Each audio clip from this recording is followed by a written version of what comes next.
Call to order the New Kent County Board of Supervisors, April 14th, 2025 meeting to order.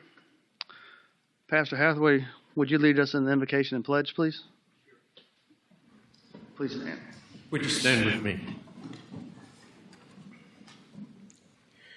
Gracious God, our Father, we thank you for this new day and for the opportunity it affords us to serve your purpose. Lord, we gather tonight as we invoke your presence in this meeting. Guide every word, every decision, and every discussion with your wisdom and peace.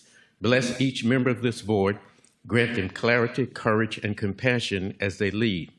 Strengthen the administrative staff who supports them, and bless their families and the families of our elected officials who share the sacrifice of service. Lord, we lift up every home in New Kent County. May all that's done here tonight reflect our care for the beloved community and for a commitment to the greater good. These things we pray in your name. Amen. Amen. Please join me in the Pledge of Allegiance. I pledge allegiance to the flag of the United States of America and to the republic for which it stands, one nation, under God, indivisible, with liberty and justice for all. Thank you as always, Pastor Hathaway.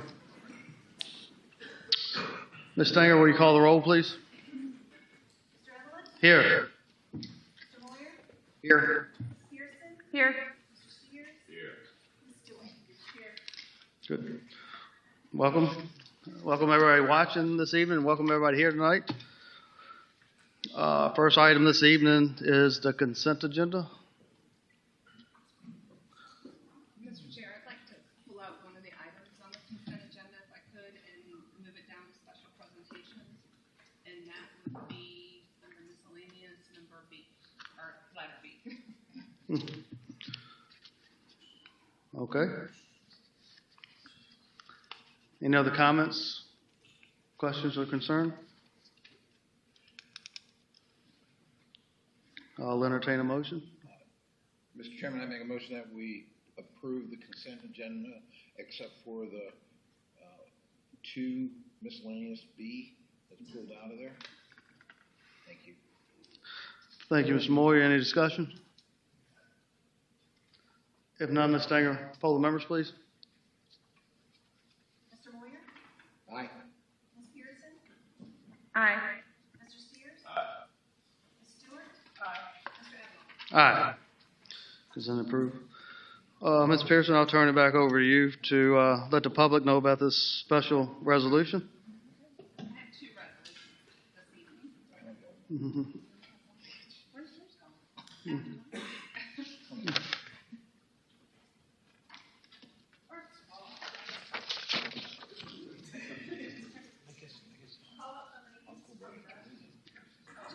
Delta Sigma Theta chapter, and this is a resolution for their 25th anniversary. And I'm going to read this. Okay. All right. Okay, this resolution recognizes Henrico County Alumni Chapter of Delta Sigma Theta Sorority, Inc. for its 25th year anniversary. Whereas in 1913, Delta Sigma Theta Incorporated was founded at Howard University as an organization of college-educated women committed to the constructive development of its members and to public service with a primary focus on the Black community, and the founder's first act of public service was participating in the suffrage march of 1913. And whereas the purpose of the organization is to provide assistance and support through established programs in local communities throughout the world, and since its founding, more than 300,000 women have joined the organization with over 1,000 collegiate and alumni chapters in the United States, Canada, Japan, Germany, Virgin Islands, Bermuda, Bahamas, Jamaica, the Republic of Korea, the Arabian Gulf, Southern Africa, and West Africa. And whereas Delta Sigma Theta Sorority extended its span of service and established the Henrico County Alumni Chapter on March 26, 2000. And whereas the Henrico County Alumni Chapter of Delta Sigma Theta Sorority, Inc. serves Henrico, New Kent, and Charles City counties, and the members of this chapter bring a variety of professional, organizational, social, and recreational interests, all of which assist the chapter in its mission to perpetuate the sorority's founding goals, values, and principles. And whereas the major programs of the sorority are based upon the organization's 5-point programmatic thrust, and one of those points being economic development, implementing financial planning workshops for youth initiatives, and annual scholarships for rising college freshmen, And whereas the second point of programmatic thrust being educational development, focusing on the Dr. Betty Shabazz Delta Academy, enhancing the education of young females ages 11 to 14, as well as the Delta GEMS, growing and empowering myself successfully. GEMS being an expansion of Delta Academy and enriching the lives of African American at-risk adolescent girls aged 14 to 18.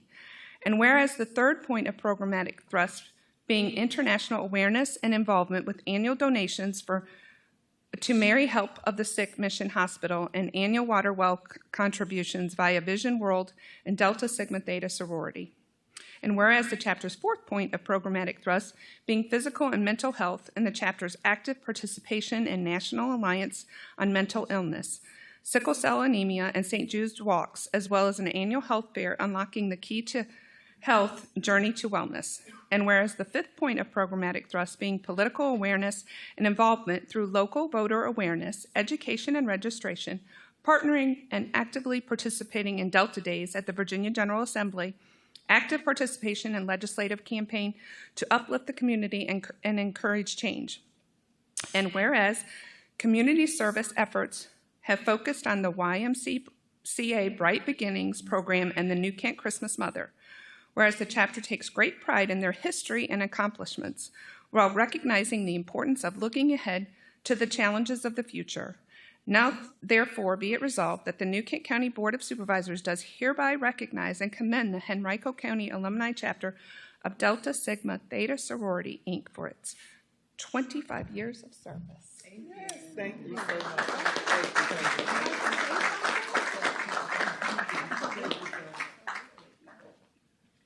Anybody like to say anything?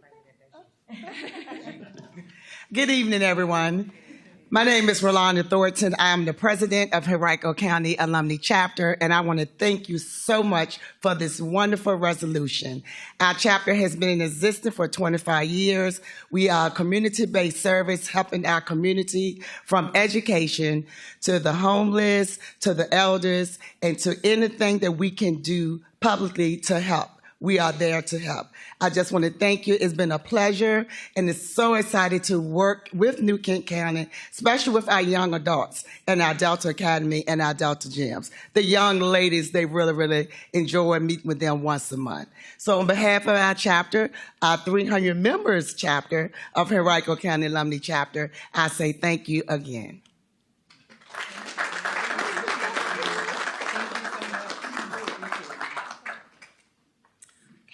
I have one more. Sandy Cage, could you come up?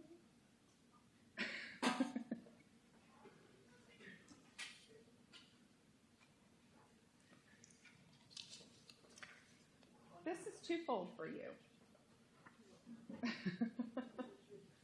Well, you are so important in the United States Postal Service, and you just happen to be the sister of Miss Patricia A. Page. So.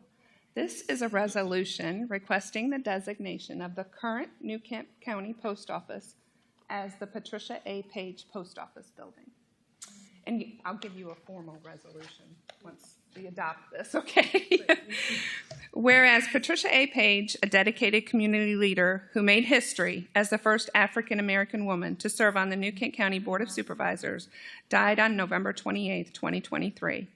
And whereas after graduating from New Kent High School, Patricia A. Page served the nation as a member of the United States Army Reserve for more than 2 decades.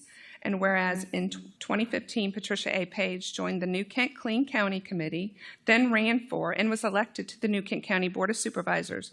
She subsequently won re-election in 2019 and 2023.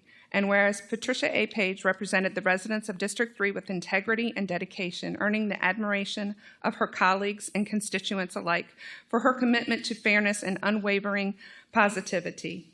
And whereas during her tenure on the New Kent County Board of Supervisors, Patricia A. Page was a mentor to young people in the community and led efforts to include middle school and high school students on county committees. And whereas Patricia A. Page also led initiatives to educate elderly residents about scams and technology dangers while advocating for enhanced safety measures to protect them. And whereas among her proudest achievements, Patricia A. Page led a 9-year campaign to enhance highway infrastructure on Interstate 64, which has been the site of various congestion issues and crashes.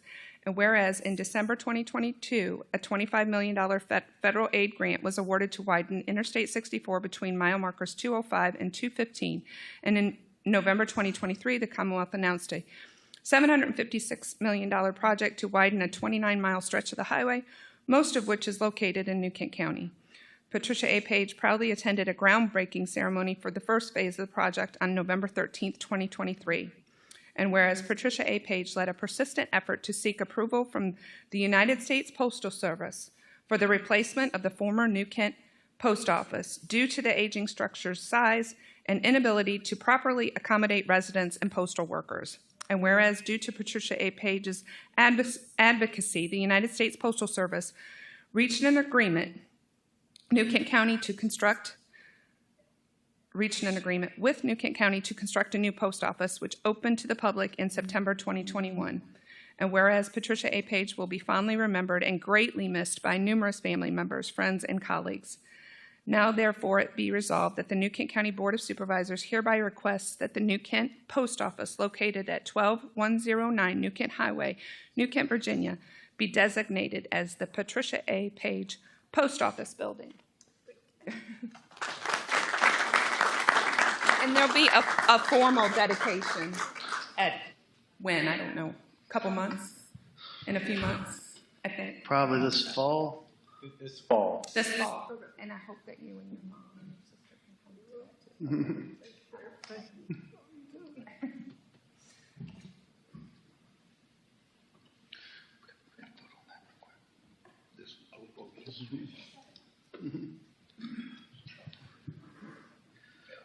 So this all came from Congressman Whitman's office. He obviously knew the impact that Ms. Page had on this county, and he reached out to the county and wanted to get this done. So this had to come through Congress. So, you know, I think it's very heartwarming. And Sandy, you know how special your sister was to so many of us. So congratulations, well deserved. But before, we need to make sure we pass the resolution first. Mr. Chairman, I'd like to move to adopt Resolution R-10-25 to request the United States Congress to designate the New Kent Post Office as the Patricia A. Page Post Office Building. Thank you, Mr. Moyer. Stanger, poll the members, please. Ms. Pearson? Aye. Mr. Steers? Aye. Ms. Stewart? Aye. Mr. Moyer? Aye. Mr. Evelyn? Aye. Motion passed. Mr. Moore, you have one more presentation this evening?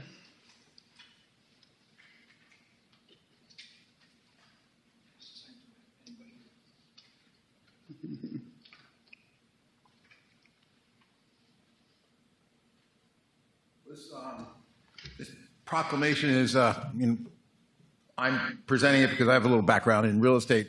And as for the Board of Supervisors, New Kent County, the proclamation is of April 2025 as National Fair Housing Month. Whereas the Fair Housing Act, enacted on April 11th, 1968, enshrined into federal law the goal of eliminating racial segregation and ending housing discrimination in the United States. And whereas the Fair Housing Act prohibits discrimination in housing based on race, color, religion, sex, familial status, national origin, and disability, and commit the recipients of federal funding to affirmatively further fair housing in their communities. Whereas New Kent County is committed to the mission and intent of the Congress to provide fair and equal housing opportunities for all. And whereas our social fabric, the economy, health, and environment are strengthened in diverse, inclusive communities, and whereas more than 50 years after the passage of the Fair Housing Act, discrimination persists, and many communities remain segregated. And whereas acts of housing discrimination and barriers to equal housing opportunity are repugnant to the common sense of decency and fairness. Now, therefore, be it proclaimed that this 14th day of April 2025 The New Kent County Board of Supervisors does hereby proclaim the month of April as National Fair Housing Month in New Kent County. As an inclusive community committed to the fair housing and to promote appropriate activities by private and public entities to provide and advocate for equal housing opportunities for all residents and prospective residents of New Kent County.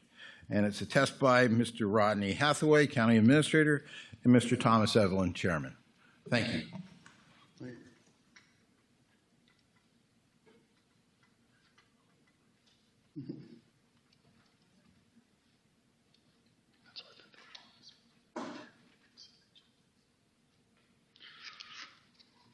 Next, we have the citizens' comment period.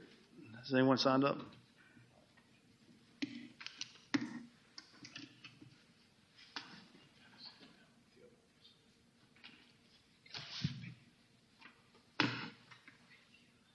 Thank you.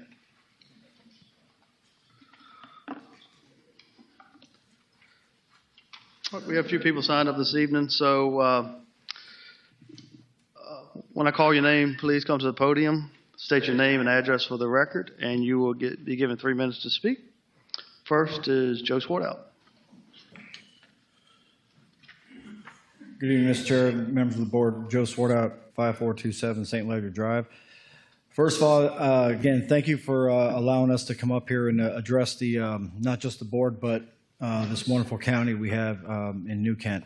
I want to give you guys some latest information on some of the exciting and upcoming events that we have at the Chamber of Commerce supporting our New Kent businesses. This Saturday on April 19th, we're going to kick off our first Food Truck Palooza for 2025. This is our third year hosting this event, the community event, and it keeps getting bigger and bigger every year. The fun's going to start probably around 5 o'clock at the Kentwood Heights Baptist Church over in Quinton and last till about 8. There will be food trucks, crafts, vendors, music, games, and places to sit, relax, and just come out and enjoy our friends and family, our neighbors, and other businesses here in the county. Our second event I'd like to spotlight is our New Kent Connect meetings. That meeting will be held on Tuesday, April 29th at Jolene Family Winery from 6 to 8 p.m. Come on out. We invite everybody to come on out and to join other chamber members with some good time to drink a glass of wine, and the first one's on the house, from what I was told, and some appetizers, and just time to mingle with others in our community. Chamber members, admission is free. Prospective members to the chamber are $25, so please register online at the chamber event website. The third, in May, we have our first Lunch and Learn event for the year. Elizabeth, and if I say her name the wrong way, I'll be in trouble. Friel? Got it. All right, got the thumbs up here. Executive Director of the Historic Virginia Land Conservancy, HVLC, and she's going to speak to members about how to protect their property and protect their profits. Lunch will be held at the Royal New Kent Golf Course at 12:30 on May 9th. Tickets for members are $10 and non-members are $25. There's still time to sign up, so if you haven't gone, if you'd like to go, please go to our the Chamber's website and sign up. And the last event I'd like to highlight for this month is our 2025 Chamber-sponsored scholarship. The deadline to apply is in 2 weeks on April 30th. So if there's any high school seniors that you know that could use $500 towards their tuition or books, please direct them to the Chamber website and fill out an application. To the board, thank you so much for being a great supporter to the Chamber of Commerce. And as always, if you have any ideas and would like to sponsor, to be a sponsor of any kind of event, please feel free to reach out to us. And again, thank you for all you do for our community businesses. Thank you. Next is, sorry, I can't read the last name, Eric Rozovic? Sorry. Eric Rodriguez, 14401 Stage Road, Lenexa. I recently retired and live right here in Lenexa. I served for Schoharie County, New York for 20 years as a service manager, and I also worked 20 years for the city of Virginia Beach as a service manager. As such, those places, what they had in common is they took care of their workforce, full-time and part-time alike. Somehow I feel that New Kent County has missed the mark taking care of part-time employees. Part-time employees in this county are not allowed prorated benefits such as medical or vacation or holiday time. If they get sick, they don't get pay. If they want to take time off, they lose pay. And if it snows like it has, they don't get paid for those days. I think that is unfair practice. I think they're treated as second-class citizens. And I don't think that it can be salary related because every retail store in New Kent County and in the surrounding areas is starting salary is $17 an hour with prorated benefits. Anyway, I just wanted to bring this to the attention of the board and see if maybe there's something that has escaped the mark because I have seen it for the past 2 years. And I'm here not only as a citizen, but I also work for the county. I work at one of the refuge centers. And I think that, the past three times they have escaped the mark. And I don't see no reason why. Most of those people are retirees, but as a retirees, they're also entitled to have prorated benefits and take a couple of days off with pay. Thank you very much. Thank you. John Lockwood?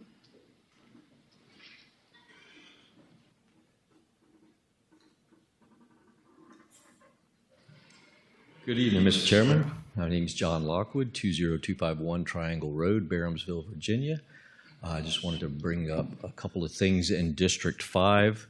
Probably getting a little ahead of my neighbor, Mr. Smith, but as you're well aware, we've had 3 polling place changes in the Eltham district. We're coming up on the 3rd one in the last few election cycles. There is practically nowhere in District 5 in the Eltham precinct that is suitable for a polling place. We're fortunate in the upcoming primary that St. Luke Church has offered the use of their facility, but even the electoral board has stated that they don't think it would be suitable for an actual election. So it would be nice if there was something in the 5th district, specifically in the Eltham precinct, that could be used as a polling place. I know there's been discussions about a community center in that area. It would be nice if that was made a priority by this board. It would certainly be appreciated by the citizens of District 5.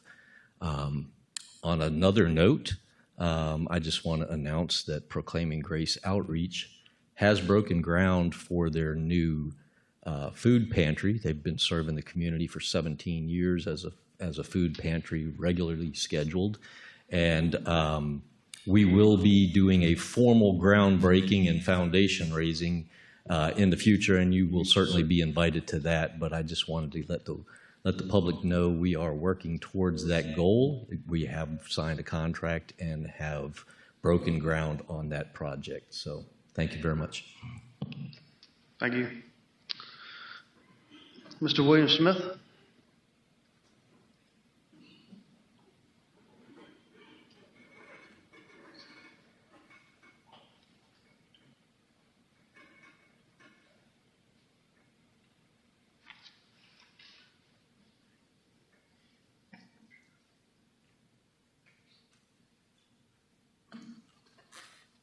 Good evening, everyone.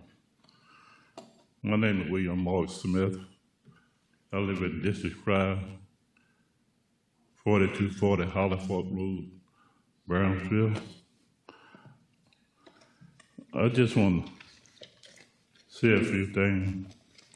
I've been working on this project for a little while, and I'm not doing this for myself or for recognition, just for the advancement of New Kent County. I want to start off first by saying Psalm 19:14. a park at the McKinney Woods property in Brownsville. This is for the citizens who pay taxes here. When I was called to serve in the military, I did in the U.S. Marine Corps. We had 2 days in life. My date of birth is September 3rd, 1948. There's a blank waiting for the next date. There's a blank between the next, what we do in the middle in that time, good or bad, counts. Thank you. Thank you, Mr. Smith. Diane Settler.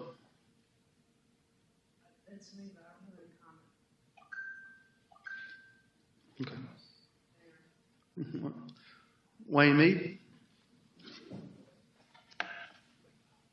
Good evening, Mr. Chairman and Board. Thank you for your time. A couple of things is that first, I want to commend this board for all of your hard work, because I know going through this whole budget process is a very taxing time and very, very stressful for many of you.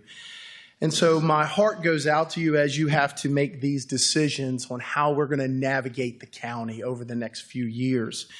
And I know that this time is very, very difficult in figuring out how to juggle all of these balls for every division within our county. And so I want to just really prop you guys up, because it is a mass undertaking. And I realize that, being a former school board member and having to partner with the board consistently on navigating budgets. And so I just would just say, as we begin to discuss and go through this process, and as you will get continual feedback, and my heart goes out to Tripp being the new guy here and figuring all this stuff out. And good for you, Tripp. God bless you. You're a saint, because of all that it takes to get all of that done. And I appreciate your hard work. But board, you do a great job of navigating our county and being good stewards of our resources. And I know it's hard to make decisions that not everybody agree with. And that is the reality of life and the reality of your position.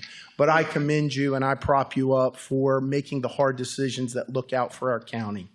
Secondly, I want to say is that it is a pleasure serving the county as a pastor and as a resident of District 1 at 5430 Ridgewood Drive. And we just broke ground today on a new building, our new multi-purpose building for our church. It'll be a 32,000 square foot building. It will actually be the largest building ever built in New Kent County by a nonprofit. And we're excited about the future of having a 9,500 square foot gymnasium that we will be able to partner with Parks and Rec to use multiple resources to be good partners with the county and provide 25 classrooms for the explosive growth that we have had for our private Christian school. So we are doing a groundbreaking service on the 29th. I think I'll make sure that I CC all of the board members on that for the groundbreaking to commemorate this special time for us. But again, thank you for all of your hard work. Thank you for your continued partnership in making the county a great place to live and a great place to serve. Thank you. Thank you, Pastor Meade. That ends the citizens' comment period. Next is the residency administrator's report. Mr. Wynn. Mr. Chairman, members of the board, Mr. Hathaway, Marshall Wynn with VDOT.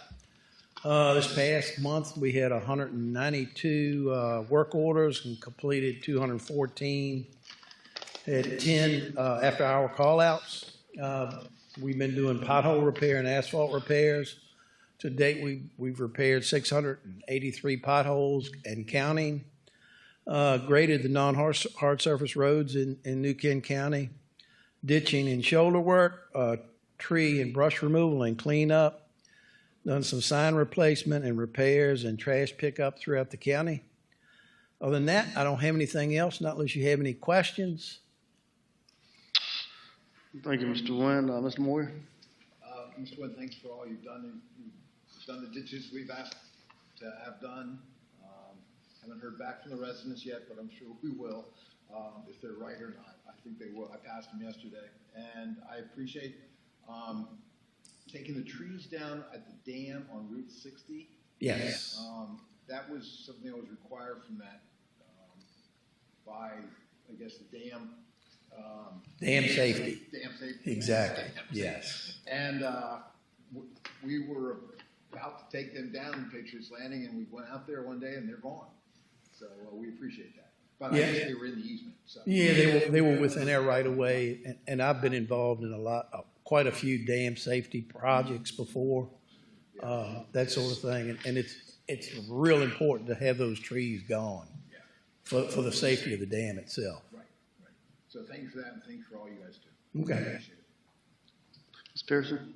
I don't have anything in specific, but just thank you for the detailed emails regarding Route 618. I haven't read it in complete detail yet, but that's very much appreciated when I have a million questions for y'all. So Okay. I appreciate that. Mr. Steers? Yes, sir, Mr. Wynn. Thank you for being here tonight. Most of my questions were answered at the Transportation Safety Commission meeting last week, and there was one main thing. One of my main concerns coming up next year is the permanent roundabout at Kentland Trail, Courthouse Road there at the Dairy Queen, and Philip Frazier was there, and he said that should be completed by next fall. And what I'd like to do is, when you started the temporary roundabout, it was scheduled right here in the middle of racing season. And I said I couldn't believe I'm going to ask VDOT to delay starting a project, but I did. And you guys were very easy to work with. But I want to wait till we can get the racing schedule for next year, and either do it prior to the season or right afterwards, if that's okay with you guys. But other than that, I don't have anything else, but thank you. Okay. Ms. Stewart? So I'll just echo everyone else. Thank you for your continued just attention to the county. And especially I saw a lot of the potholes were in District 5, so I appreciate that. Just want to follow up on the Good Hope Road, the 4017. Has that been able to be? It was installed today. Oh, thank you. That is...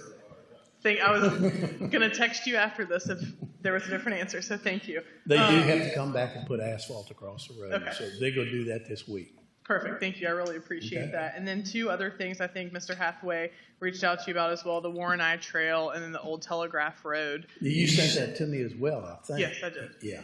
So those we will be taking care of that. Okay, thank you. And then the last thing I was just notified of last night is on 60 eastbound, right outside the Lenexa Plaza, it looks like there was it was patched, but it just looks like a speed bump now. And I guess residents are avoiding it and going into the left lane and causing some traffic issues. It's on 60 itself? Yes. Okay. And I have someone sent me a picture of it, but I drove down it myself today, and when I ran over it, it turned my windshield wipers on my car. So that was a really fun experience. But I will, I'll send you that as well. But those are just the only things. And thank you very much for the Good Hope Road. Okay. Thank you for saying it while Mr. Sanders was here. This is really perfect. So I appreciate it. I know you've had a lot of pothole issues over the winter time, but I think last meeting I asked you to look at Hopewell Road.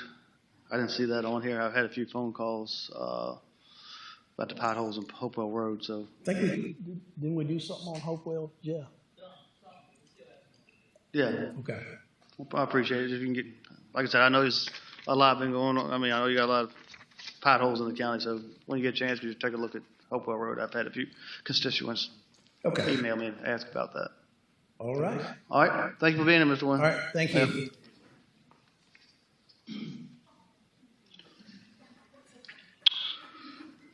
All right, we have 4 presentations this evening. Our first one is FY26 budget discussion. Our financial service director, Mr. Lawrence.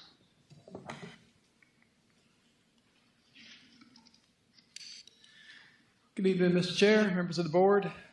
As we've done over the last couple meetings, I like to give you some technical updates when we make any adjustments to the budget that you were presented back in March. For the general fund, we only had 3 small items. We have a almost across the line budget at the state. So DSS reran their revenue calculations based on the information they've received from their lobbyists and everything else that they get, and that caused a $10,900 decrease in the transfer from the general fund. So on top of that, we finally got our fees for FY26 from the Hampton Roads Alliance. We had initially budgeted the same amount as FY25, which was $65,000. That was our initial entrance fee based on the information they provided us. That has gone down significantly to $26,386.75. So we are decreasing that line by $38,613. And then the last adjustment is for the Sheriff's Office Accreditation Manager. This is a part-time position. In FY25, the Sheriff's Office did some rearranging of personnel and hollowed out this position as a part-time from a formerly full-time position.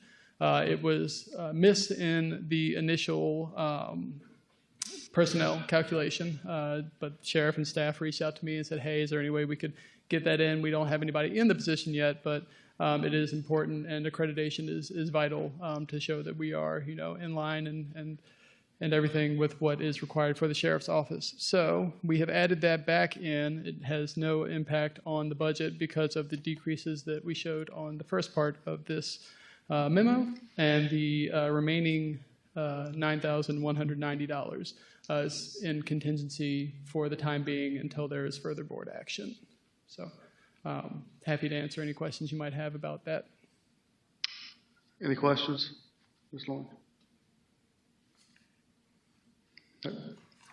Next is FY26 Public Utility Budget Update. Ms. Lawrence? All right. So this one is a little bit more in detail. We presented a department request budget to you all for the recommended because we were still waiting on some final figures from Davenport. We've had some conversations with the board at the budget retreat in March. After that, there were further conversations because we've got some more accurate estimates on a few of our large capital projects. So I'm just going to kind of run down everything we've changed since March till now to kind of give you guys an idea of where we are, and then I'll be happy to answer any questions throughout. Just let me know if you need me to stop. So the overall is we have decreased the amount that was originally in your budget book, your recommended budget book, by $8,631,773 to a total budget, including CIP, of $17,153,643.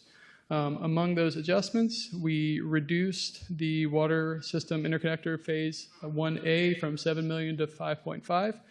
Y'all were aware of that when we spoke at the budget retreat in March. Next one is moving the Brickshire elevated water storage into FY27. There was another slight change. We've spoken to our engineers and gotten a newer cost estimate. So it's going to be split into two phases. The first one being in FY27 as was presented in the budget retreat, and then the second one moved out into FY28 with a total spend of $10.25 million. There is a portion of that that can be recovered from our developers. And Mr. Lang will be available at our work session to kind of give a little bit more detail on this, as he's the subject matter expert. Moving on, we moved the Pamunkey River Intake Project, the $1 million for land acquisition, into FY26. Again, you all were aware of that from the budget retreat.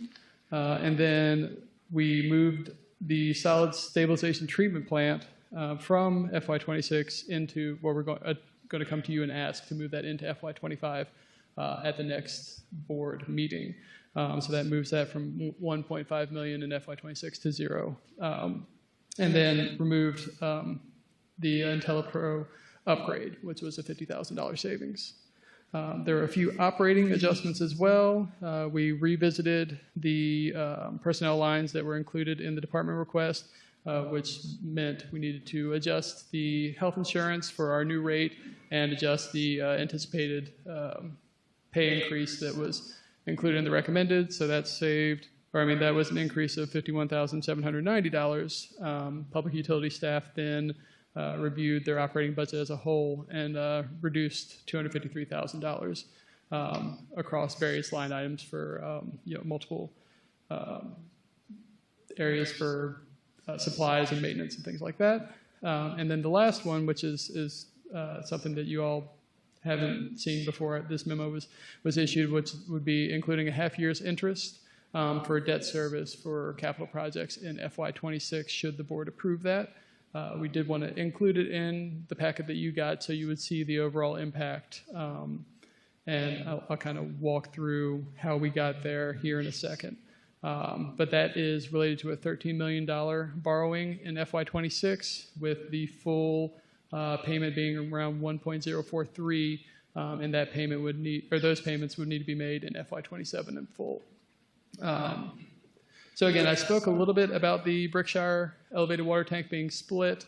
That was based on public utility staff speaking to their engineer and kind of getting a better understanding of the scope of the project and the increased cost associated with what we were looking for. That's tank and then site prep as well. So there was a little bit of an increase there. Again, solid stabilization plant. We were intending to bring a appropriation to the board for this meeting, but due to public hearing timeline requirements, we missed that one by a little bit, so that'll be brought back to you in May. And again, we're happy to have a more in-depth conversation about what we have to do at the work session coming up in a few weeks. The short story is we got bids back for the actual construction of the waste water treatment plant, or the solids handling plant, I'm sorry. And the overall contract would require us to have the full amount of those funds appropriated, meaning we would need about $2.5 million more in the budget in FY25 to sign that in FY25. And that brings me to the new debt service. With these large capital projects, we have simulated what a borrowing would look like and how that would impact to kind of help with our cash flow and making sure we stay within our financial policies. If we borrowed in FY26, again, a half-year interest payment only would be $325,000. However, if we did do that, the impact in FY27 would require another 4% increase at minimum just to maintain, or just to support that debt. So I did want to put that out there for the board before any decisions were made, just understanding that if we do that, there will be a secondary increase that would need to occur to maintain our cash flows. And again, this is all, we can adjust if that's not the way that you all want to go. There's obviously different ways that we can move things around, but I just kind of wanted to give you the overview of where we stand currently, and I'm happy to answer any questions. Any questions, Ms. Lawrence? Ms. Steers? Tripp. Yes, sir. Pertaining to the Brickshire elevated water storage tank, I thought it was discussed that instead of pushing that out to 28, was that we're going to try to get it done in 27 and then have one of the developers out there to proffer that. Is that no longer an option? So we did have the initial 6.25 in FY27 per that discussion. Right. Then our utility staff spoke with the engineers who were kind of drawing up the plans and discovered the scope was a little bit more expensive and time, I guess, prohibitive, that we could borrow for it all at once if that was the will of the board, and it could be all at one time. But the spacing for it and the two phases of the project would lend itself to be a 2-year project. So that's an option as well. Okay. And just for the people out there, I don't live in Brickshire. You always hear me asking about Brickshire. It is a huge chunk of one of my precincts, but I do not live in Brickshire. But just wanted you guys to know that. Thank you. Anyone else? Appreciate you updating the board as much as you've been doing over the years. I mean, I think this is something we really have to take a good hard look at. I mean, as we move forward next month or so, because you're saying the costs are going up now. With all the tariffs and everything, it could be crazy to take out a lot of debt. And you're saying we're going up 4% this year. Yes, sir. And it doesn't affect a whole lot of people in my district, but it's still, I represent the county. You're looking at going another 4% next year, and that's probably conservative of what things could be if we take on another $13 million worth of debt. So personally, I have a little bit of concern.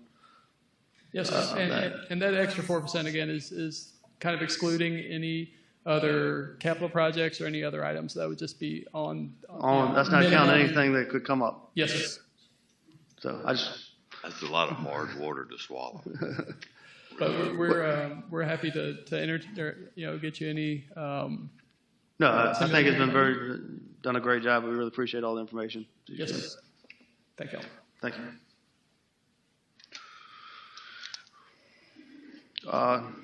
Next is the New Kent Circuit Court audio and video recording system. Mr. Hathaway?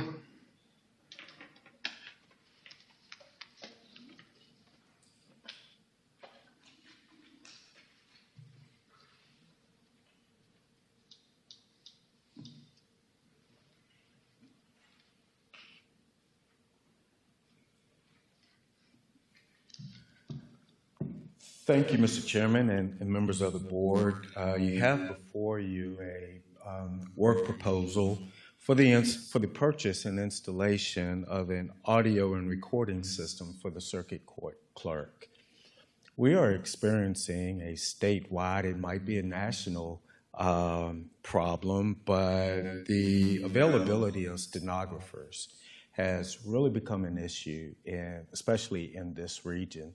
So much so, Rappahannock Community College has just started a stenography program. Now, before any of that first class is certified, we're probably 2 or 3 years out.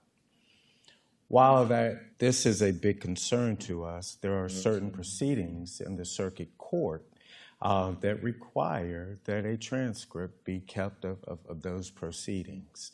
And therefore, the court has looked for other options due to the availability of stenography first. And they have found a software from business software proposal that you have before you that is an audio and video recording system, and it actually keeps a transcript of the court proceedings. I know in my budget last month that I presented a proposal for the construction of a new courthouse. I've been assured by this company that this software and this equipment is transportable. So in the event we do move forward with the new courthouse facility, we'll be able to move this to the new circuit courtroom as well.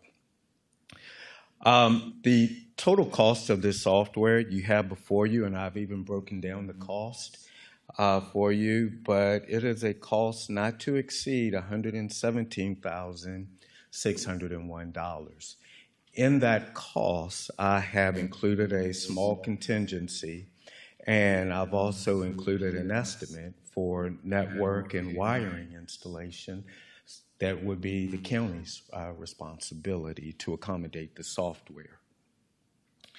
I would also like to note that a portion of this cost is reimbursable by the state in the amount of $36,283.81. Therefore, the final cost is not to exceed $81,317. The motion that you have before you this afternoon is to authorize me to execute the agreements that you have in your packet. And it's also to appropriate an amount up to $117,601 from capital fund balance. I'd be happy to answer any questions. Thank you, Mr. Hathaway. Ms. Stewart? Mr. Hathaway, who will be maintaining the equipment? Will it be the county's responsible, like our IT department, to do any maintenance or troubleshooting, or is that the company that we're procuring it from? Well, the software does come with a warranty. I'm sure that warranty does not cover, I know it doesn't cover everything, especially some of the background equipment, the network servers, wiring, would be our responsibility. And we have the ability and capability to do that? Yes. Ms. Pearson? Yeah. Oh, sorry. Go ahead. No, I was just wondering if there are any other courts in the Commonwealth that use this system, and if we've checked with them and conversed about how they like this. I'm sure that's probably happened, but Yes, and I'm going to turn to our circuit court clerk. Yeah. She has done a tremendous amount of research on the software and could address that. Ms. Crump? Good evening. This company is BIS Digital. They are, air quotes, sanctioned by the Supreme Court of Virginia. They're the only company that the Supreme Court will allow to transcribe onto their computer systems. There's 120 circuit courts in the Commonwealth of Virginia. They have approximately about 100 of them. They've got the experience. As far as Ms. Stewart, you spoke to the maintenance. We can get an extended maintenance contract, which will come out of my budget once the one-year warranty runs out. They provide all the support. They do a lot of it remotely, so it's not an on-site. Should something happen in the middle of a court day and the recording system fail, we pause court, they come in remotely and fix it. Anybody else? that answered my question. Ms. Steers? Yes, you guys have in there for the camera and the recording and all that stuff. What about someone to operate all that equipment? That will be operated by the criminal clerk. The system is designed that she will have a separate computer. The dockets will be automatically loaded on the system. She starts the program in the morning, and as each case is called, she does a bookmark, and it bookmarks the case so that later on, if a transcript is needed, then the court reporter transcribing firm, which will be an out-of-state firm, will come in, and they'll just take the digital recording and the audio and transcribe from that. Thank you, Ms. Crump. Does that come out of your budget? The transcription will come out of my budget. It is reimbursable. If a defendant appeals their case, transcript is provided. If they lose their appeal, the cost of the transcript goes to the defendant's fines and costs. It's paid for out of the Commonwealth of Virginia. Okay. All right, thank you. I guess my questions too was about the maintenance, because I see the company's from Florida, but it sounds like they're very well qualified, and you've done a lot of research. So Yes, they have people here in Virginia. How long would it take to, if it's approved, how long would it take to implement it? Depending on how long it takes us to get the wiring done, their time frame from start to finish is 3 days. How long? 3 days. And then it'll be the issue of finding 3 days that we don't have court. Yeah. But, yeah, it's just basically 3 days. Okay. And then they'll do a day of training. Thank you. You're welcome. Anybody else have any more comments, concerns, questions? If none, I'll entertain a motion. So, Mr. Chair, I move to authorize the county administrator to execute the proposed agreement, BIS Digital, in a form approved by the county attorney for the purchase and installation of audio and video equipment in the New Kent Circuit Courtroom. I further move to appropriate up to $117,601 from the capital fund balance to fund the requested project. Thank you, Ms. Stewart. Any other discussion? Ms. Stanger, poll the members, please. Mr. Steers? Aye. Ms. Stewart? Aye. Mr. Moyer? Aye. Ms. Pearson? Aye. Mr. Evelyn? Aye. Thank you. Our last presentation this evening is the secondary six-year plan overview. Our Director of Transportation, Amy Inman. Thank you, Mr. Chairman, members of the board, Mr. Hathaway. I'm pleased to be able to present to you this evening the draft VDOT secondary six-year improvement program. We've received this information from VDOT recently and are presenting it to you tonight for your consideration. For the telefees that we receive, which for the public's knowledge is really the fees that are received by VDOT from communications companies like that are actually within the VDOT right-of-way. So that's where the telefees are coming from. And we expect to receive $53,775 every fiscal year for the 6-year program between fiscal year 26 to fiscal year 31 for a total amount of $322,650. And then we'll also receive funding for it's a district grant that's received for unpaved roads. And this is basically, we receive the amount of money for the number of miles that we have of unpaved roads compared to in relationship to all the unpaved roads within the Commonwealth. So that's how this funding is calculated. So $5,575 annually for a total amount for the 6-year program of $33,976. So for the full 6-year program, we'll have $356,626 that will be awarded to the New Kent County. Now again, this is draft, and the Commonwealth Transportation Board will take action on it later, within June timeframe prior to the next fiscal year. In addition, we'd like for your consideration to add two projects to our 6-year program. One is the Clark Road. We would like to bring about 1.9 miles into the rural rustic program. And, this road has been something that's been brought up by citizens for quite some time. And we would like to go ahead and bring that into the 6-year program. That project has been recommended by the Board of Road Viewers to be our highest priority project for the 6-year program. Likewise, we would like to bring in the Crumps Mill Road improvements, and that would require, acquiring the right-of-way to be able to have the sufficient, right-of-way for VDOT to be able to accept it and do the work necessary to bring that into the secondary program. We will fund these projects with unused, basically savings from previous 6-year over the last several 6-year programs. So $208,217 would be allocated to the Clark Road Rural Rustic program to make those improvements, and then $273,885 would be allocated to the Crumps Mill improvements. Now, this evening you have before you a resolution to accept the Clark Road, and once we have the right-of-way and everything for the Crumps Mill, we will come back to you for the resolution for that project. But until we actually have the right-of-way and can turn that over to VDOT for them to do that work, we'll hold off on doing any resolutions for that. So we'll have a fund balance of $181,000 for other projects that we might wish to do. That's in addition to the 6-year program funding that we've just talked about. So I'll be happy to answer any questions. Thank you. Any questions? Ms. Pearson? Ms. Hinman, I've had a citizen contact me about Clark Road and not wanting it to be paved, but I think we've made the case that really it's saving the county money because once it's paved, and we don't have to keep updating the road and grading it and things like that.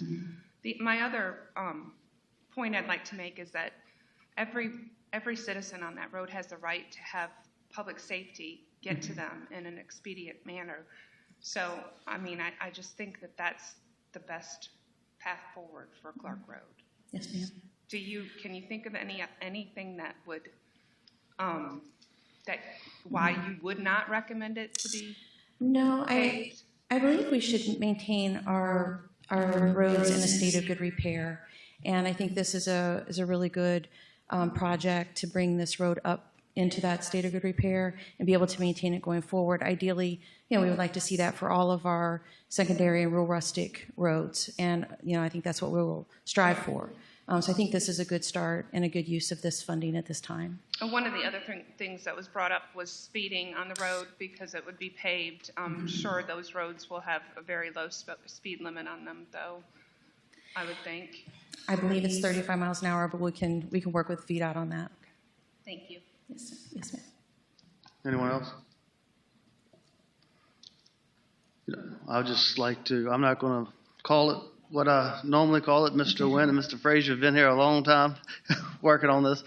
So, but I do want to thank you for your help with Cross Mill Road. Those citizens there are really excited about getting that done. I know we still have some more work to get done, but I'm not going to call it it's the 6-year plan this year.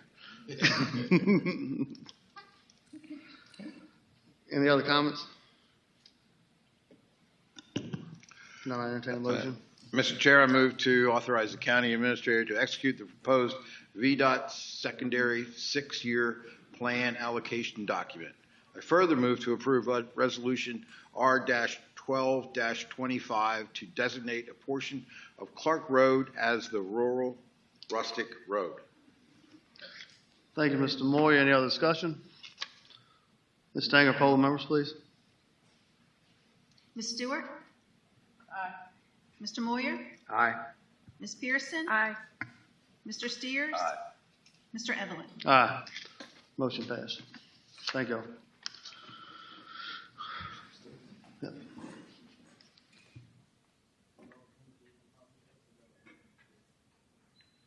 All right, we're going to take a 5-minute break before we get into the public hearings.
office complex there.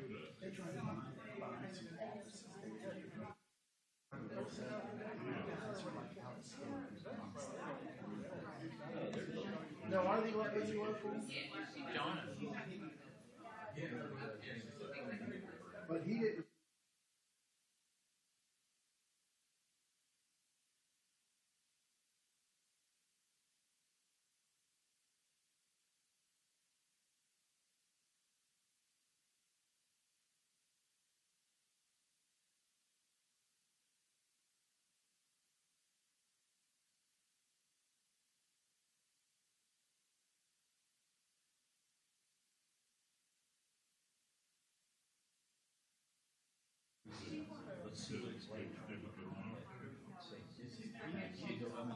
They have interest they solved that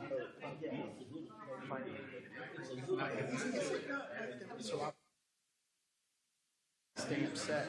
Yeah, Will said.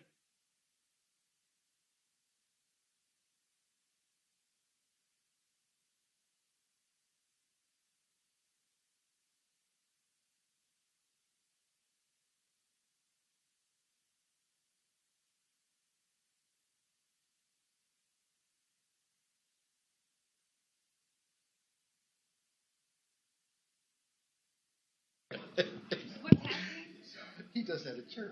We're up and about, and he's ready to start. He's there, hey, and he'll call you out. He doesn't care. All right, let's get a meeting back going.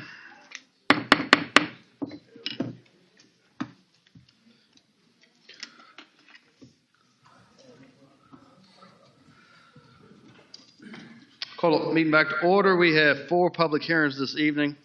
Our first one is easement to Dominion Energy for electrical service line. County Attorney, Mr. Everhard, Resolution R-09-25.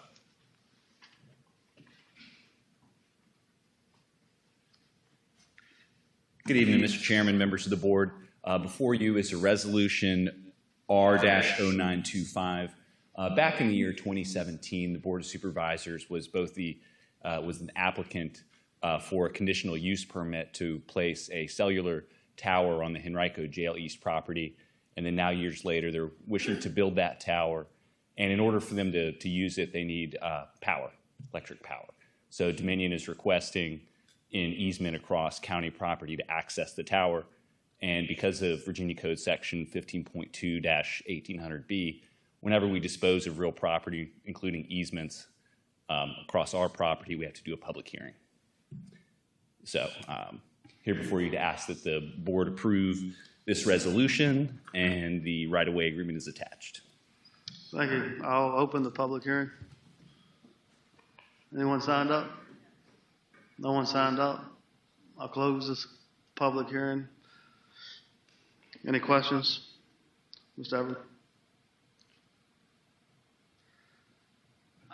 I do one. The resolution was passed in 17. It said the applicant shall have 1 year to relocate the equipment. Was that done? I'm not certain, Mr. Chairman. And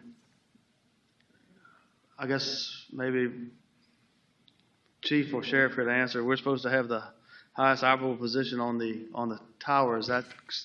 Do we have that?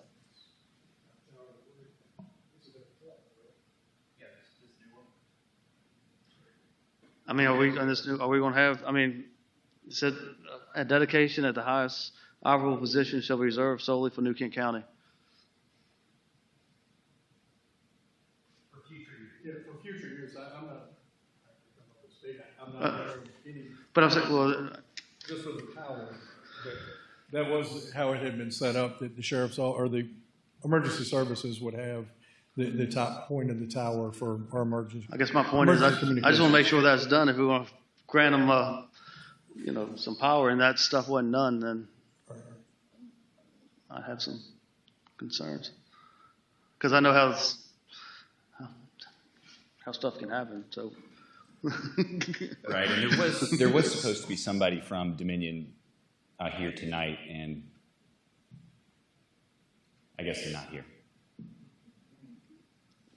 I mean, that was back in the CUP, that was in that CUP that was passed in 17.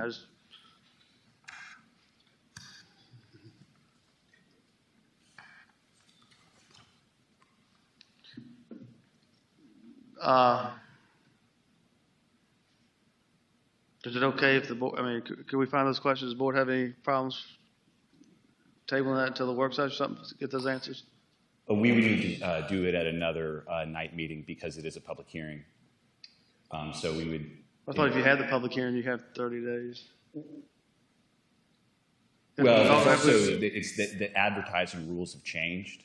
And Okay. so we have to advertise the public hearings, and the first one has to be no more than 28 days before you pass it, and the last one has to be no less than 7 days. So we have to do another public hearing for this? Yes, yes, sir.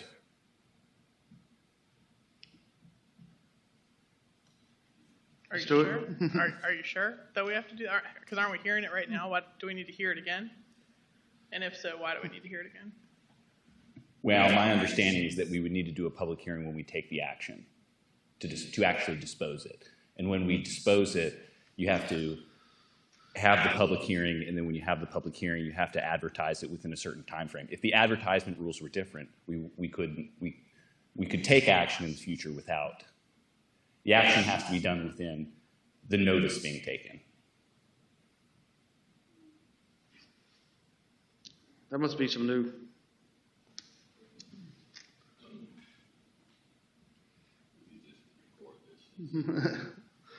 All right, well, let's just, if the board's okay, we'll just table this.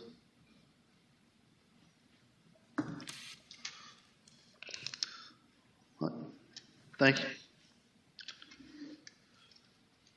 Our next public hearing this evening is proposed tax levies for fiscal year 2026. Mr. Hathaway?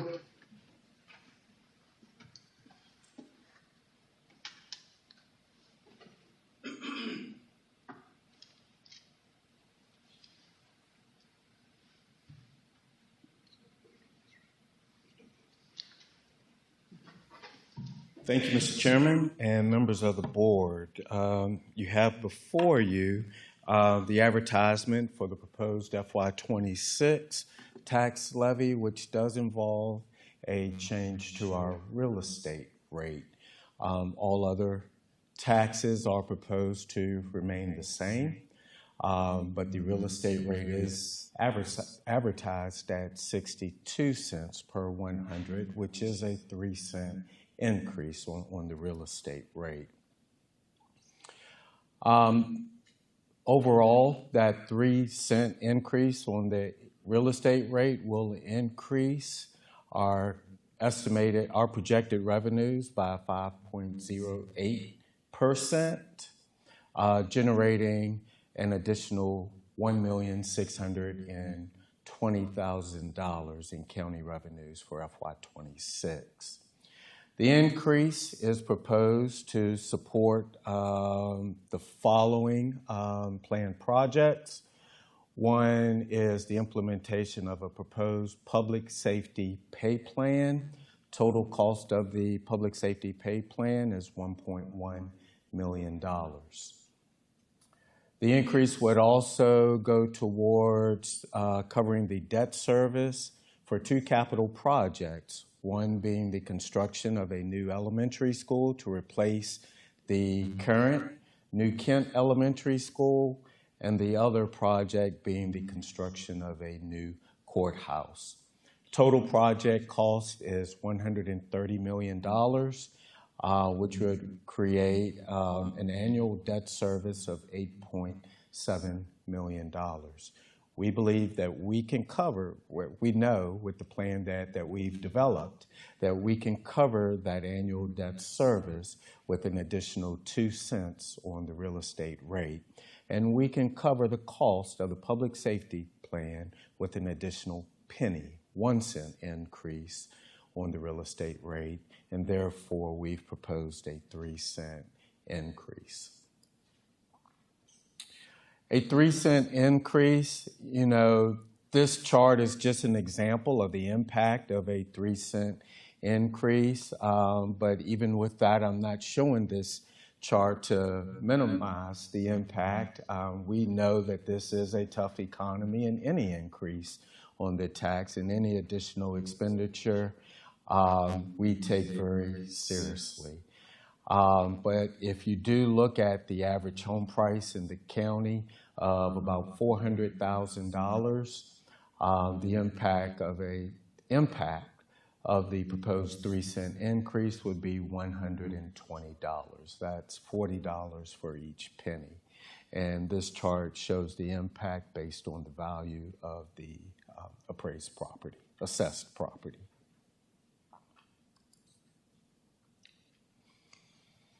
How do we rank towards the region as far as actual cost, the tax bill? What we've done is we've looked at the average value of our neighboring communities, and we've looked at their current tax rate. And as you can see, we fare very low as in regards to the real estate tax costs compared to our neighboring localities. Even with what's proposed, we don't bypass any of the existing regional localities, nearby localities. And we tried to use an example of similar rural communities. We know we're going to fare much lower than a city of Richmond, Chesterfield, that have much higher tax rates, so we tried to keep it all comparable.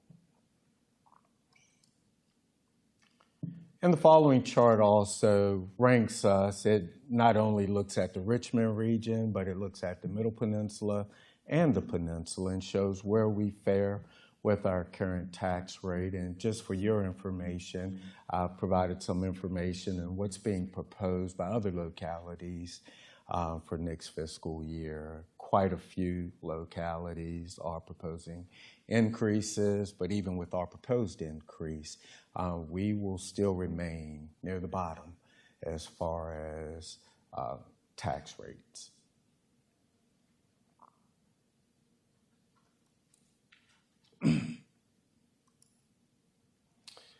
So at our work session next month, and no action is required on the tax rate today by state code, we only have to conduct a public hearing.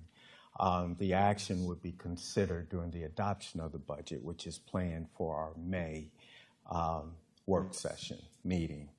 At our next work session in April, though, we will dive a little deeper into the two large capital projects and looking at the financing of those projects, and we'll go over what options you have as well.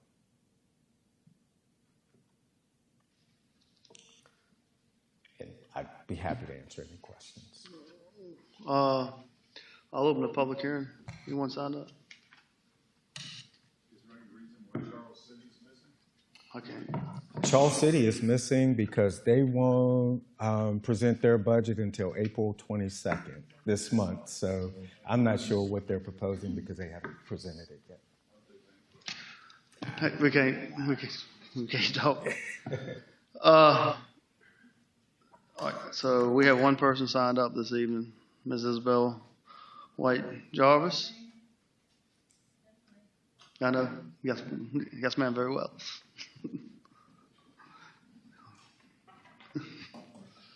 Just state your name and address for the record, please. Isabel White Jarvis, 18910 Lynn Lake Road, Burnsville, Virginia. See, we just had the reappraisal, which went up the roof. And now these rates look low, but our appraisals went up. So in the long run, we're really getting hurt as we get older. I'm 85, been here my entire life. And all we've done is pay taxes to lease our land. And that's going to come to the point we're going to have to give it up. And I've been begging Rodney and everybody else to get us assisted living or a nursing home because we're not going to have anywhere to go. That's going to put us out of our home because we didn't make that kind of money. We were farmers. We were low income. And now it's going to be to the point. You can't subdivide it because y'all don't want it. You gotta make family subdivisions, you got one child, 2 children and 1 grandchild. So what do you do with what you got? Just give it up and walk away? I mean, it's very sad. You know that I pay outrageous taxes. And I don't want anything developed.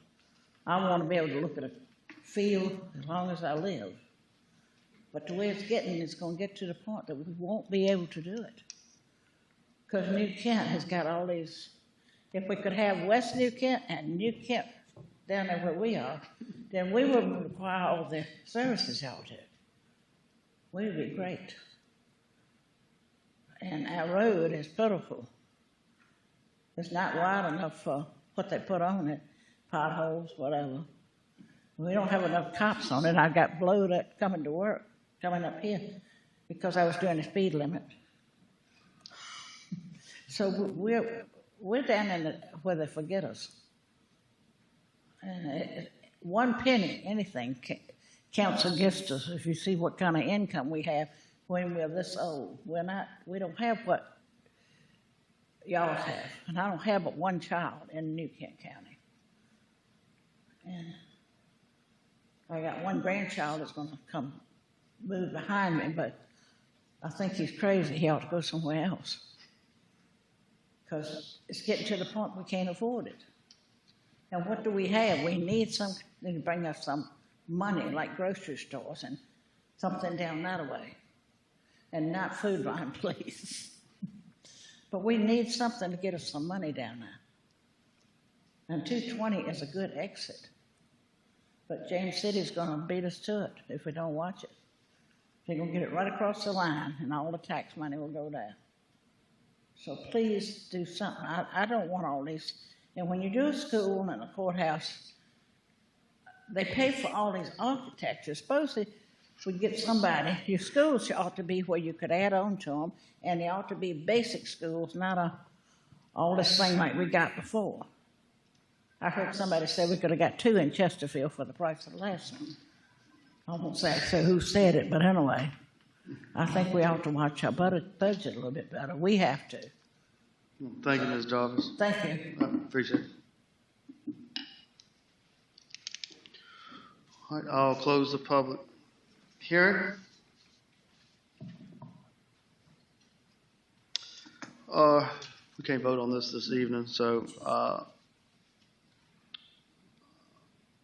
next public hearing this evening is proposed amendments to Appendix A, fees of the New Kent County Code. Mr. Hathaway? Thank you, Mr. Chairman and members of the board. Every year, as part of our budget process, we evaluate the fees that we charge and collect that's located in Appendix A of the New Kent County Code. So therefore, we've done that review, and we are proposing changes to several fees. First is the dangerous dog initial registration, increasing that from $50 to $150 as proposed. And then we're proposing that registration be renewed annually with a fee of $85.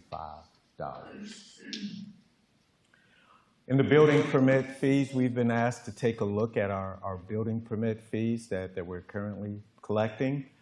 We are proposing a change to our residential building permit fees of $2 per $1,000 of assessed value to $2.25 per $1,000 of assessed value. We're also proposing, and it's not in our fee schedule because it's just our policy, a change in the way that we assess the value too. Usually we use, I believe, $125 per square foot to determine the proper assessed value. We're looking at increasing that to $150, and yes, $150 per square foot to determine the proper assessed value.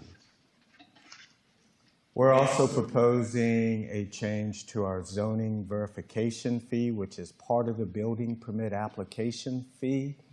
That is the fee that's charged for our zoning administrator to review every single building permit to determine that what's being proposed and where it's being located on the property satisfies the requirements of our zoning ordinance.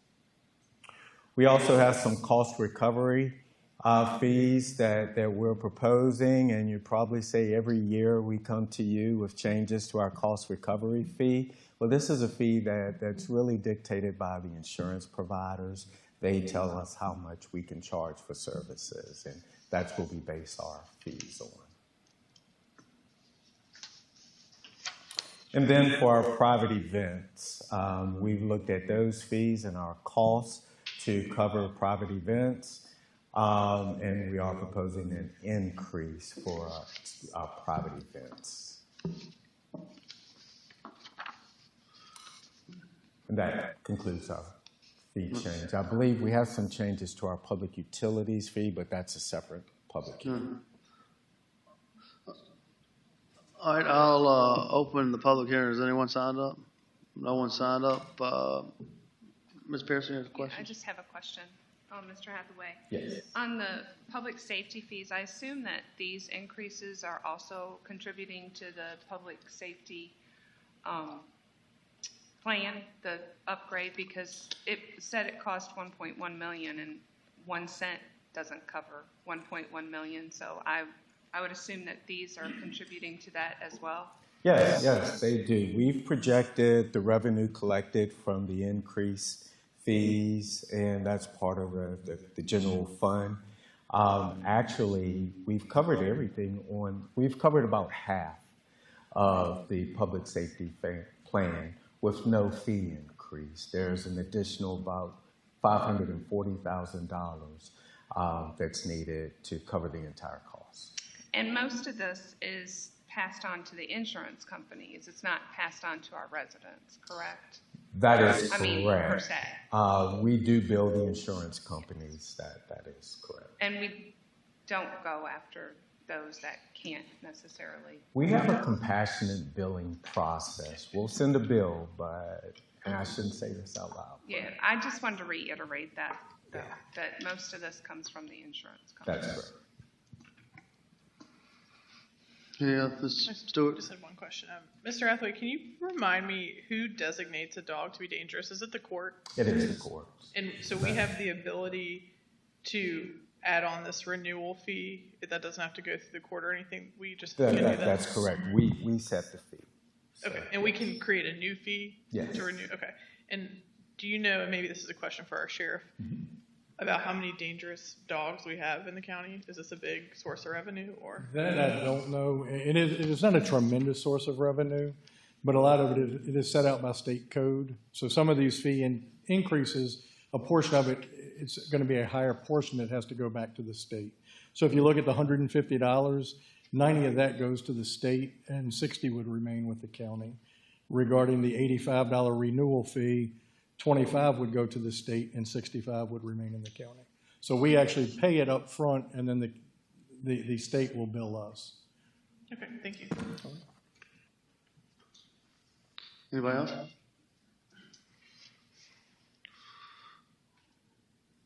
All right.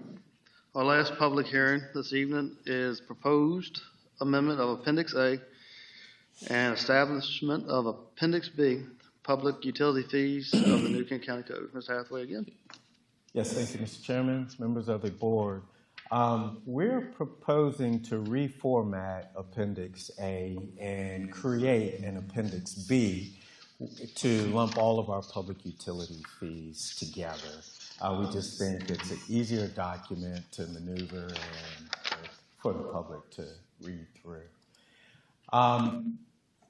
With that, the fees that you have before you in the new Appendix B does reflect a 4% increase in water and sewer user fees.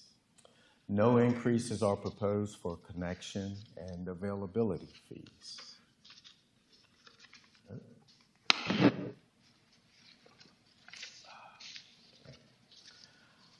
There are some new fees that are proposed as well in the information that you have before you.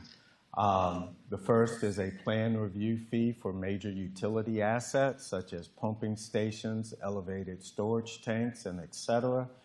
The reason we're proposing this fee is because these major facilities, we're having our consultants review, and we're just charging that cost for the consultants review, our contracted engineering firms. Our contracted engineering firms are also doing the inspections to ensure that those major utilities are being constructed properly, and there's a cost for that, and we hope to recoup that with this fee. We do hydrant flow testing. We're proposing a new fee for that. Currently, we have not charged for that, and definitely there's resources involved in testing new hydrants that are being accepted into our utility system. We're also proposing an expedited plan review fee of $500 to compensate staff for the staff time. It goes to the utility fund, not to specifically staff, though. Another change that we're proposing is a domestic water meter installation fee for 4-inch meters and 6-inch meters. Our current policy is 3 inches and above. We just pass on the cost that we have to incur to have a contractor install those meters, which for the contracting community, for those doing developments, it's difficult to plan for when you don't know the cost or don't know what we're going to bill you for. So we're trying to kind of just put that information up front. And we've been doing this long enough that we have a good idea of what our costs are to install some of these larger meters. As we're getting more commercial development, we're able to collect more of a track record and more data on that. So, and that concludes the fees that are proposed. Thank you, Mr. Hathaway. I'll open the public hearing. No one signed up. I'll close the public hearing. Mrs. Steers? Yes, Mr. Chairman. Mr. Hathaway, have we gotten any proposed income from the Commissioner of Revenue for this year? I know it's not a reassessment year, but usually we start getting some early figures then. So, but have we gotten anything at all this year? Unfortunately, we have not received final numbers. I know Tripp has been in constant communication with the commissioner. Any estimate of when we might receive that?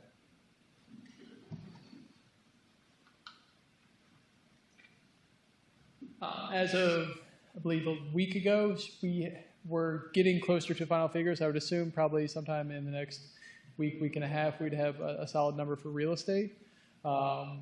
We were pretty spot on with what was provided originally, but there's obviously some other things that come in a little bit later. So I'll update the board as soon as we know. How far out? I would say maybe week and a half. I'd have to double check with. Okay, thank you.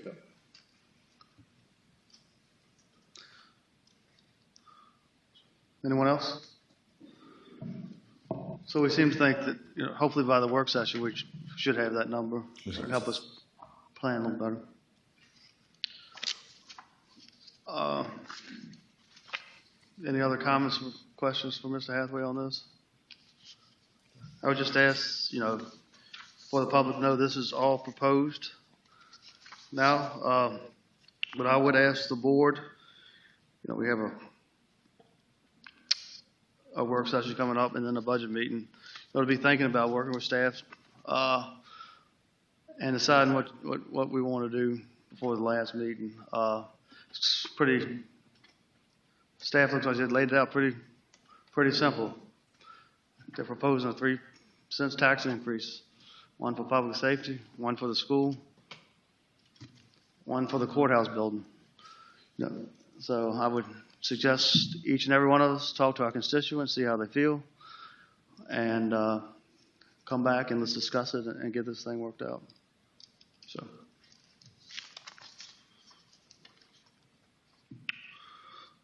All right, next is elected officials reports. Ms. Stewart, I'll start with you. Thank you, Mr. Chair. Just a reminder to the public to make sure you follow myself and Mr. Reimer on Facebook. That's where we announce our upcoming office hours. We will be planning one for the month of May, so stay tuned. It's probably going to be in the Lenexa area since we did Barhamsville and Eltham last time, but we should have that date out in the next week or so. We'll put it on Facebook, and then we share it with Krista so she can get it out on the county's Facebook as well. And then just secondly, April is the month of the military child, so I think we all know that I care a lot about our military community, and I think that we often thank our service members for their service, but we don't really recognize the service, sacrifice, and commitment that the families and the children make. So I would just remind and encourage everyone to, when you're thinking about service and sacrifice of our service members, we also think about the children, and I think as we grow as a county, being adjacent to so many installations, we will see more military children in our schools. So that is all, Mr. Chair. Thank you. Mr. Steers? Yes, Mr. Chairman. It seems like in the last couple of weeks, I've met with several different developers, and their main goal is to build more subdivisions. And I've met with 3 different builders, developers, and I've told them that that is not my wish. I feel like every time a subdivision comes in, there goes the rural character of our county. The one development, though, is part of the Brickshire PUD, which was approved back in 1995, long before any of us got here.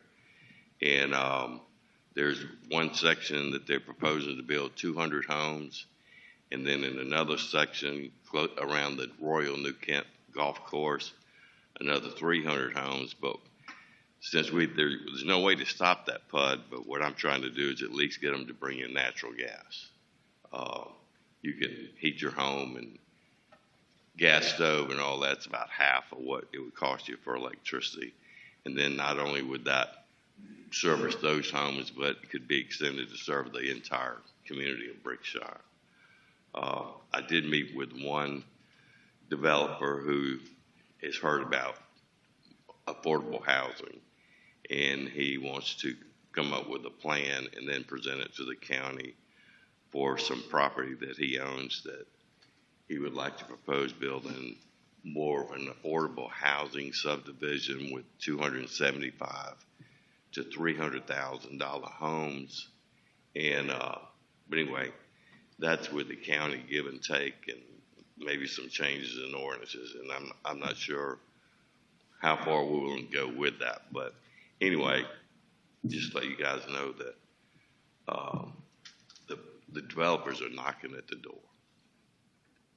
It's every week somebody's coming and wanting to build a new neighborhood. So anyway, that's it. Thank you, sir. Ms. Pearson? Thank you, Mr. Chair. Just want to encourage everybody to, starting at 8 o'clock, watch American Idol and vote for Grace and Torrance. There's ways to get 30 votes in, apparently. If you go to the Facebook page, you'll be able to see. We need to support her. She's very talented. So, but she also has a father and a sister that works in our sheriff's department. So, May 2nd through 4th is Patrick Henry's March through New Kent in 1775. It's going to happen right here at the Ordinary and at the old courthouse. There's details of that on Facebook as well. May 2nd is Relay Taco Night for the Relay for Life, which is occurring on May 31st at New Kent High School. And also May 3rd is the first New Kent Farmers Market. It's the first Saturday of the Farmers Market. And that's all I have. Mr. Chair, tomorrow, Tuesday, third Tuesday of the month, is my little sidewalk committee meeting for District 2. And it started out as people that have contacted me. I've been able to get their emails, and we've gotten together each month, but we're opening it up to anybody in District 2. I think tomorrow we might have a couple of visitors, maybe the chief, maybe the sheriff might be there. And we can talk about anything pertaining to the county or the District 2.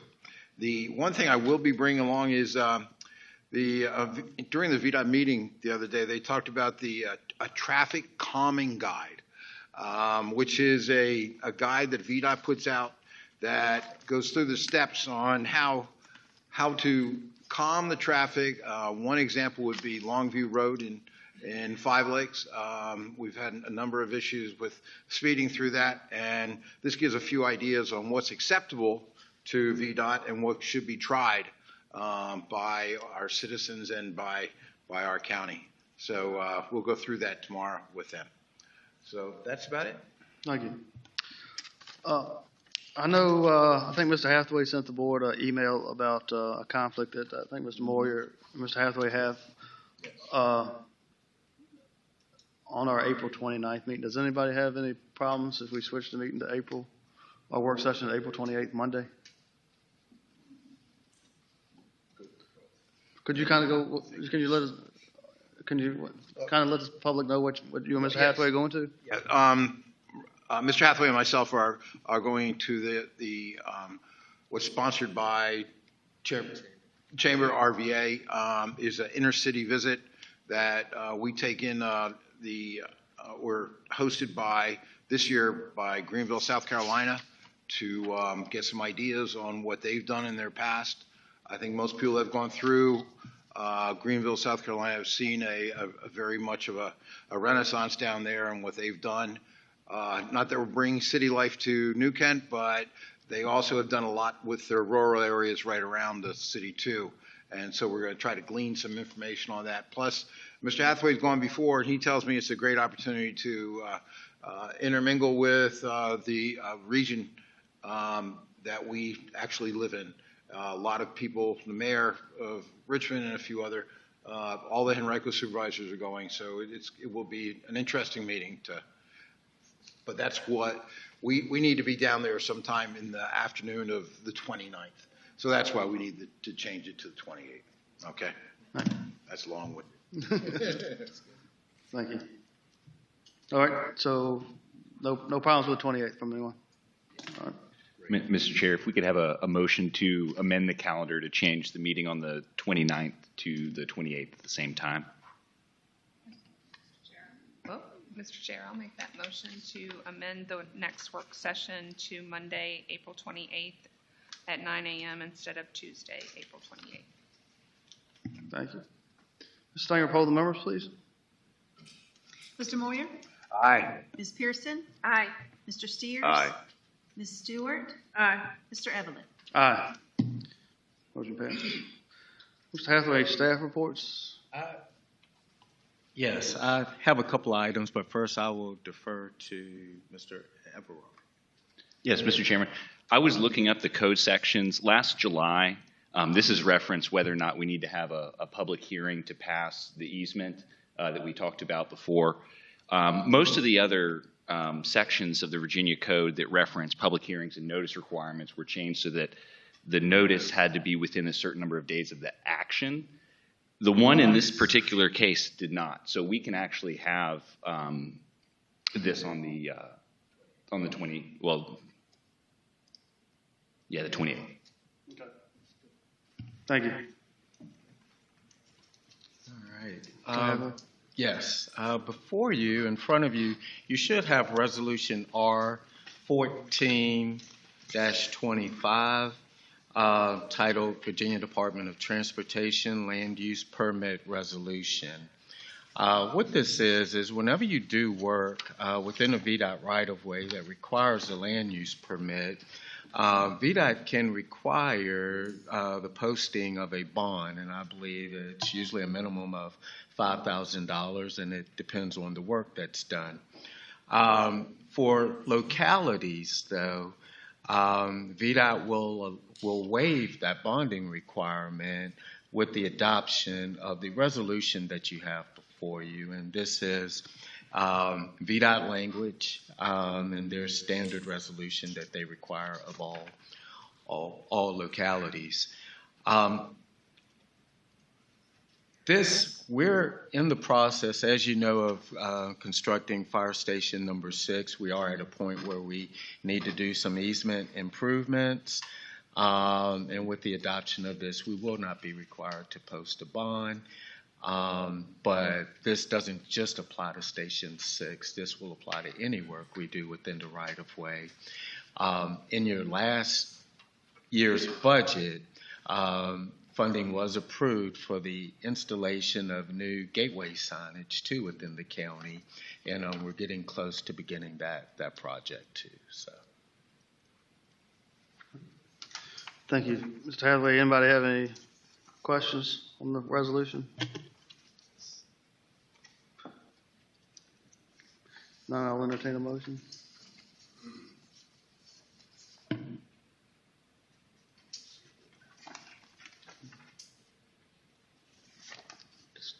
Just approve that resolution right there. Yeah. RJ 14-25. Mr. Chairman, I'd like to put in front of the board the resolution R-14-25 to be approved.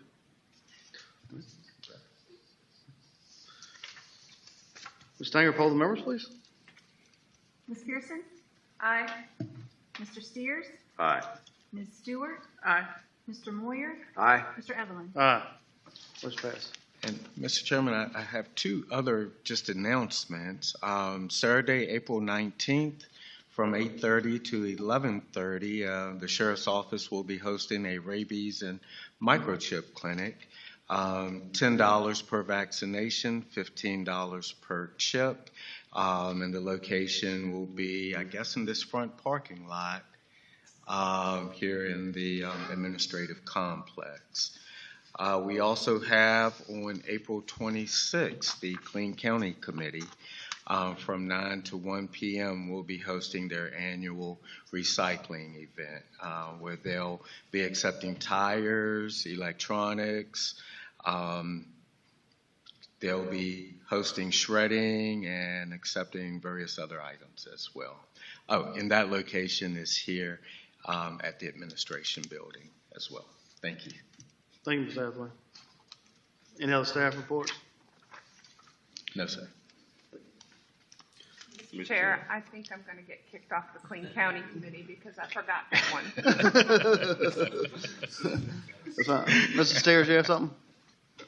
I asked Ms. Hathaway if that fee included dangerous dogs.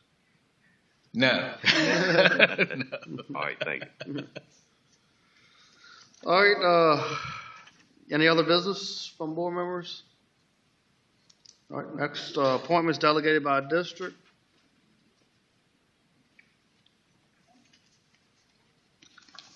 Appointments not delegated by district. Ms. Pearson?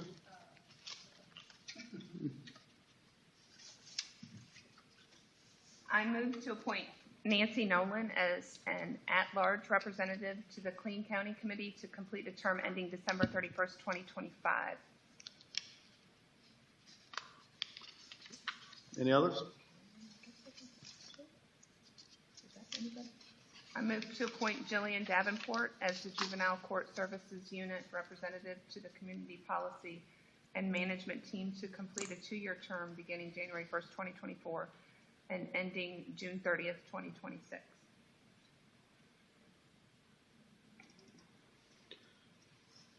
All right.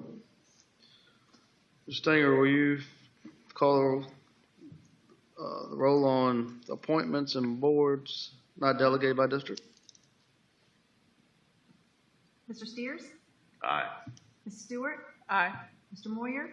Aye. Ms. Pearson? Aye. Mr. Evelyn? Aye. Regional boards and commissions. Again, I'd just like to remind